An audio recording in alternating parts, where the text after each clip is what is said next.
Bem-vindos. Uma edição especial do América Uncanceled. Estou com o jornalista Marco Antônio Costa. Obrigado. Obrigado por se juntar a mim.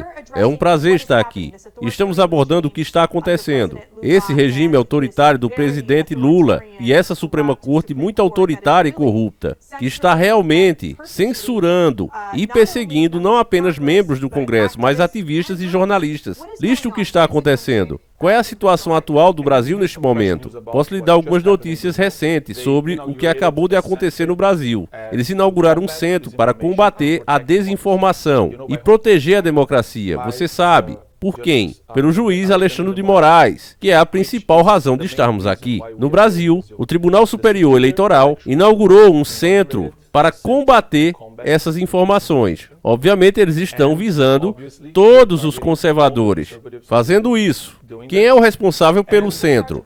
Eles anunciaram? Quem é o responsável pelo centro?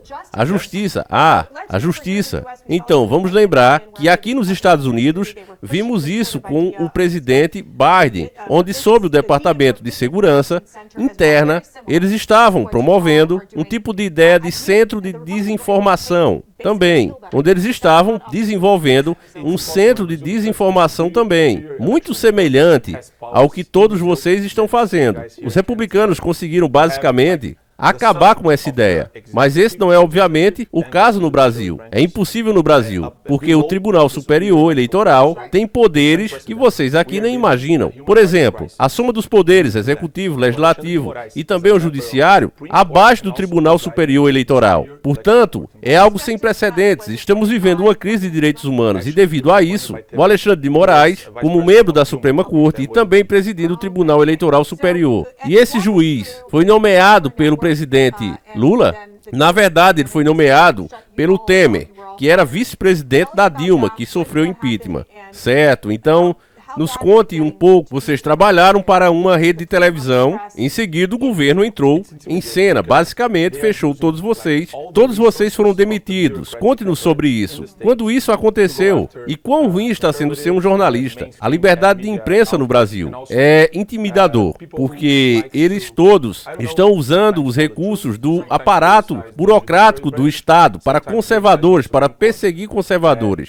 Os principais veículos de mídia e também as pessoas que gostam, não sei, às vezes criticar o Poder Judiciário, às vezes criticar a Suprema Corte, e a principal coisa que sempre digo em meus programas é que estamos enfrentando uma crise sistemática porque a Suprema Corte age de forma realmente persecutória e todos os juízes, instâncias inferiores estão começando a agir da mesma forma. Eles veem a Suprema Corte como precedente, abrindo novos precedentes para perseguir e para judicializar crimes de opinião. E os crimes de opinião, pessoas que vão parar na cadeia por um longo período de tempo. Conte essa história de, acho que havia um fotógrafo que foi no protesto do dia 8 de janeiro. O que aconteceu lá? Tantas pessoas como o fotógrafo, um sem-teto, um cara vendendo pipoca. E o problema é que se trata de um julgamento soviético. Não temos nenhum processo justo, eles não têm como apelar, não têm meios. Isso aconteceu antes ou é um nunca? É por isso que é uma crise, porque eles tomaram isso para si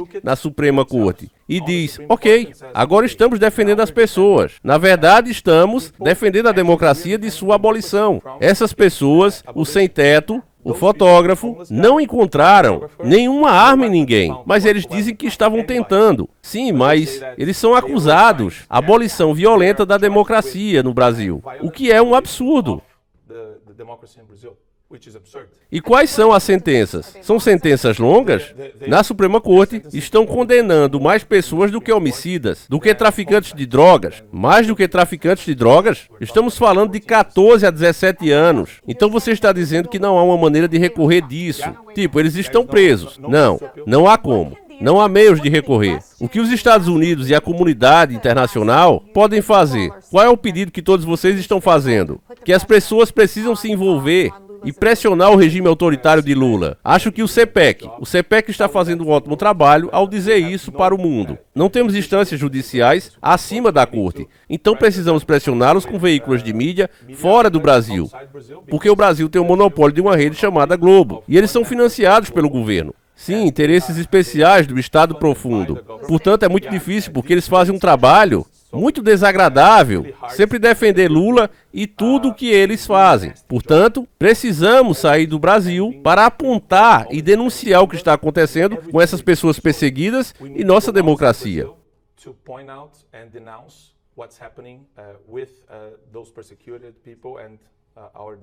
Então você tem o monopólio da mídia, depois você tem as elites e os burocratas, que também estão controlando o governo. O que o povo brasileiro acha que está desafiando a maioria das pessoas que entendem a situação? Eles dizem, ok, Marco, você está certo, mas muitas pessoas ainda acham que não é um grande problema, porque são alienadas, sofreram uma lavagem cerebral global. E o nosso trabalho é sacudi-las e dizer, você não precisa concordar com tudo que eu digo, eu sou um conservador, você pode não ser, mas o que está acontecendo é simplesmente injusto e ilegal, certo? E esses crimes cometidos por os juízes devem ser punidos. Essa é a discussão a que devemos ter. A outra coisa é, diga-nos, o que o fez decidir?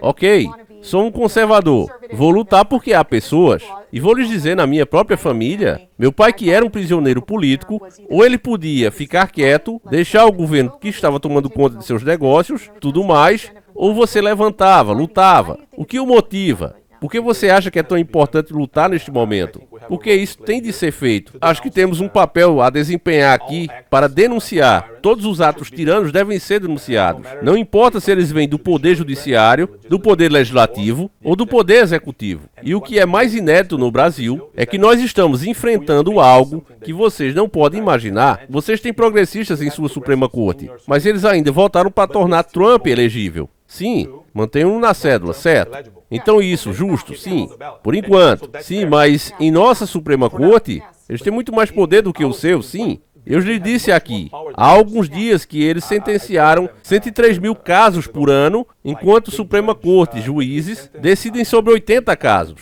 Portanto, é um poder inimaginável, e as pessoas veem isso como um ato ilícito, algo que deve ser denunciado. Mas tem medo, e esse é o problema. O silêncio nunca é uma opção. Se você não disser o que está acontecendo no Brasil e for um jornalista, então você é um cúmplice ou um covarde. Ambos estão ajudando aos tiranos a não irem embora e permanecerem e manterem o Brasil nessa situação. Isso não é mais uma democracia. Estamos vivendo sob o fogo da Suprema Corte.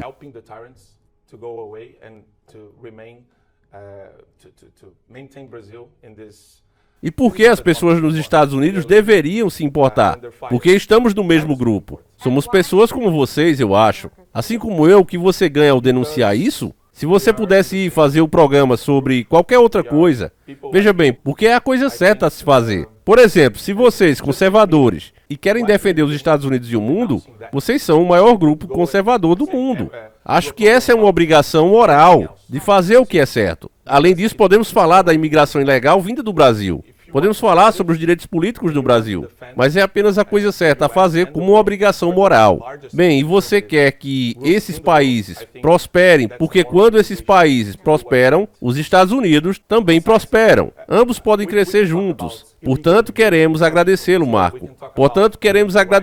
Marco Antônio Costa, por se juntar a nós. Acho que essa é uma conversa muito importante. Sei que aqui, na CEPAC, apoiamos o trabalho que todos vocês estão fazendo. Defendemos a liberdade e continuaremos acompanhando essa situação incrível. Na verdade, acho que simplesmente é difícil o que o seu povo está vivendo. Portanto, muito obrigado por estarem comigo. Obrigado por me receberem. E obrigado a todos vocês por assistirem. Teremos muito mais cobertura sobre isso. Acho que é importante que continuemos a ter essas discussões. Como sabem, a CEPAC se tornou internacional e nós estamos trabalhando com nossos aliados para garantir que os oponentes políticos, que os jornalistas tenham a liberdade de falar livremente e que não sejam censurados. Continuaremos lutando contra esses regimes autoritários e continuaremos a esclarecer essas situações horríveis que estamos aprendendo. Obrigado a todos vocês por terem assistido. Tchau! Bom, família, essa foi a tradução. Ele falou muito bem até o final ali,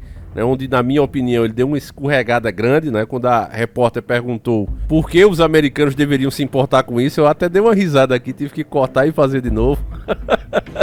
Porque é o jeito deles, né? Então é bem engraçado essa parte pra gente aqui brasileiro, né? Porque o cara tá falando de toda censura, perseguição, e a dona olha pra você sério e diz sim, porque eu deveria me importar com isso. Pô, mano, é de lascar, né? Falando sério, eu não acho que ele foi bem na resposta, né? Foi péssimo, né? Porque eu sei que eu sou, o meu pior dizia, né? O Belchior, sou apenas um rapaz latino-americano sem dinheiro no bolso. Latino-americano sem dinheiro no bolso. Então eu sei qual é o meu lugar, né? Mas pelo menos nessa resposta eu teria falado melhor, porque o Brasil sempre foi parceiro dos Estados Unidos, para não dizer explorado, né? Porque não há parceria entre lobos e ovelhas, né?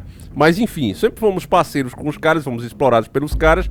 E essa exploração agora vai ser feita muito pior para o povo, principalmente pela China, né? O Brasil está se juntando com os comunistas, quer inclusive tirar o monopólio do dólar e passar para nós mesmos, ter uma moeda forte, atrelada às nossas riquezas? Não, lógico que não. Isso era plano de Dr. Enéas. O que é que eles querem fazer? Eles querem tirar o monopólio do dólar e passar para os comunistas. Quer dizer, então a gente tá ferrado, meu amigo, com essas mudanças que eles querem fazer, né? A gente torce por uma mudança patriota, aquele plano do Dr. Enéas, não para uma mudança para pior, que é o que eles querem fazer, né? A pessoa tem que ter muito cuidado com, eu quero a mudança, sim. Às vezes o cara ali mora numa casinha humilde, pronto, agora mora num barraco, para aprender. Não se pede mudança por mudança, tem que ver qual é essa mudança. Porque acredite, meu irmão, sempre dá para piorar, tá certo? Então, não foi fácil fazer essa dublagem, não sei quem foi que fez a legenda, tava péssima, terrível a legenda, mas eu consegui aqui fazer a narração e já peço aquele likeão, tá certo, família? Porque faço de tudo aqui para informar vocês. A gente não tem rabo preso com ninguém, a gente elogia, mete o pau. Inclusive eu vou dizer aqui, bem na cara, né? Vou repetir aqui. A culpa disso tudo é pela corrupção dos próprios deputados. Eles têm todas as ferramentas, não precisaria estar indo para outro país implorar nada, mas como são um bando de corrupto que está lá, infelizmente, né? Com o rabo preso, com medo de processo, não tomam as medidas legais que poderiam ser feitas, e aí realmente há um reinado, né? Há um Olimpo aqui, e lá tá cheio de deuses, por culpa da própria corrupção.